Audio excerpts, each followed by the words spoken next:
और मौसम गर्मा में सेहतमंद रहने के लिए कौन सी ग़िज़ाओं का इस्तेमाल करना चाहिए और किन अशिया से इज्तनाब करना चाहिए, इसी हवाले से बात करने के लिए हमारे साथ मौजूद हैं माहिर ग़िज़ायात डॉक्टर आयशा अब्बास। बहुत शुक्रिया आयशा अब्बास बोल न्यूज़ को वक्त देने के लिए।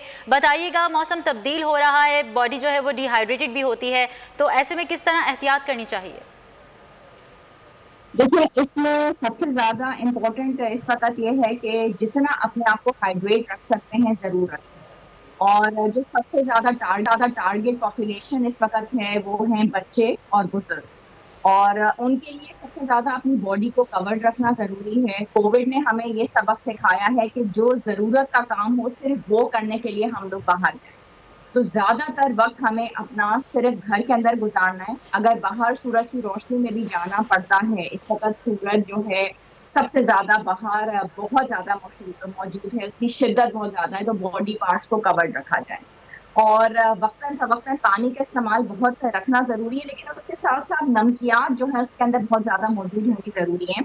तो ORS के पैकेट्स को भी घर में अगर रखा जाए बहुत ज़्यादा ज़रूरी है। बच्चे कई दफ़ा बहुत ज़्यादा कंप्लेन करते हैं कि हमें बॉडी के अंदर क्रैम्प्स मौजूद हो रहे हैं, और हम लोगों को नहीं समझ में आता कि ये बॉडी के क्रैम्प्स क्यों हो रहे हैं बच्चों को। तो वो भी उसको हमें समझ लेना चाहिए कि उनकी बॉडी के हाइड्रेशन लेवल्स जो हैं वो सही से कंप्लीट नहीं हुए हैं, तो उनकी बॉडी को हाइड्रेशन लेवल्स को कंप्लीट करने की बहुत ज़्यादा ज़रूरी है। उसके अलावा कई दफ़ा बॉडी के क्रैम्प्स जो होते हैं वो पोटेशियम की कमी की वजह से होते हैं, तो बनाना जो है वो एक बेहतरीन सोर्स है, तो केले की डाइट को भी डाइट के अंदर मौजूद रखने को ज़रूरी समझा जाता है। और इम्पोर्टेंट बात इसमें ये है कि वक्तन फवक्तन पानी के अलावा इम्पोर्टेंट बात ये है कि हम लोग समझते हैं कि चाय और कॉफ़ी जो है वो हमारी ज़िंदगी का एक बहुत ही इम्पोर्टेंट कोई पार्ट है, और यहाँ पे हमसे मिस्टेक ये हो जाती है कि जितना भी कैफीन है वो कोल्ड ड्रिंक्स के अंदर या चाय या कॉफ़ी के अंदर मौजूद है, वो हमारे जिस्म से पानी को बिल्कुल निचोड़ लेता है, ख़त्म कर लेता है। तो जो भी हम पानी को पी रहे होते हैं, हम समझते हैं हम पानी ले रहे हैं, लेकिन हम साथ में चाय और कॉफ़ी का इस्तेमाल भी कर लेते हैं,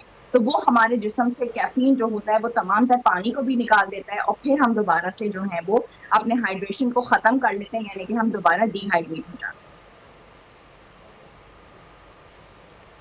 डॉक्टर आयशा, ये भी बताइएगा कि किन ग़िज़ाओं का इस्तेमाल ज़रूरी है गर्म मौसम में, और ख़ासतौर पर दूध दही की अगर बात की जाए तो उसका इस्तेमाल कितना ज़रूरी है गर्म मौसम में?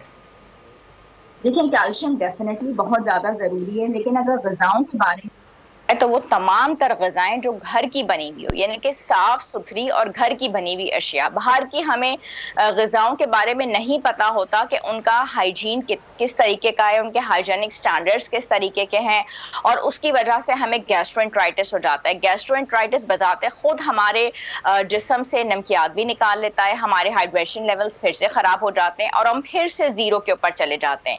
घर की जितने भी खाने होंगे, चाहे वो दाल सब्जी हो, चाहे वो गोश्त हो, चाहे वो जितनी भी चीजें हों, एटलीस्ट उससे हमारा पेट, हमारा स्टमक बिल्कुल ठीक रहता है, तो हमें इन्फेक्शंस नहीं हो पाते।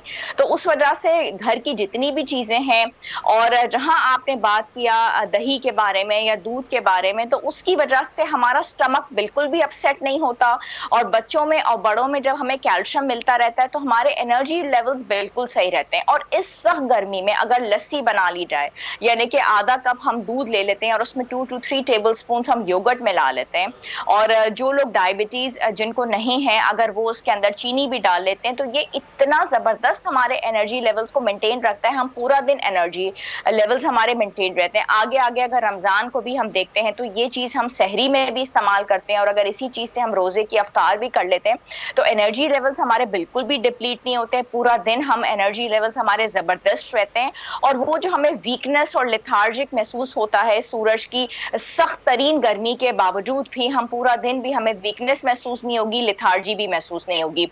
लेकिन बॉडी पार्ट्स को कवर रखना, स्पेशली दिन के टाइम पे अपने हेड को और तमाम तर चीज़ों को जहाँ पे डायरेक्टली सूरज की रोशनी हमें एक्सपोज हो रही होती है, वो बहुत ज़्यादा ज़रूरी है। वरना ये होता है कि अगर हीट स्ट्रोक हो जाती है तो हमारी तबीयत बहुत ज़्यादा बिगड़ेगी। और यूरिन के कलर को देखना बहुत ज़्यादा ज़रूरी है। पानी जब तक हम पीते रहें, जितना भी पीते रहें, वो बहुत अच्छा है। और उसके अंदर हम pinch of salt, pinch of sugar, ये तमाम तर चीज़ें डाल लें। अगर हम उसमें लेमन डाल लेते हैं, उसका सिकंड्रीवीन हम बना लेते हैं, ये भी बहुत अच्छा है। इसके अंदर कोई ममानियत नहीं है। फ्रूट के जूसेस जूसेस अगर हम बना सकते हैं तो बहुत अच्छा है, लेकिन जो डब्बे वाले या प्रोसेस जूसेस हम लाते हैं प्लीज उससे परहेज करें, उसका कोई फायदा नहीं है। फलों को बजाते खुद खाएं या फिर फ्रेश जूसेस को बनाएं, ये एक बेहतरीन सोर्स है। ठीक है, आयशा हमारे साथ मौजूद थी और हमें गर्मियों में अपना ख्याल रखने के हवाले से आगाह कर रही थी कि किस तरह गर्मियों में लोग अपना ख्याल रख सकते हैं और डिहाइड्रेशन से बच सकते हैं।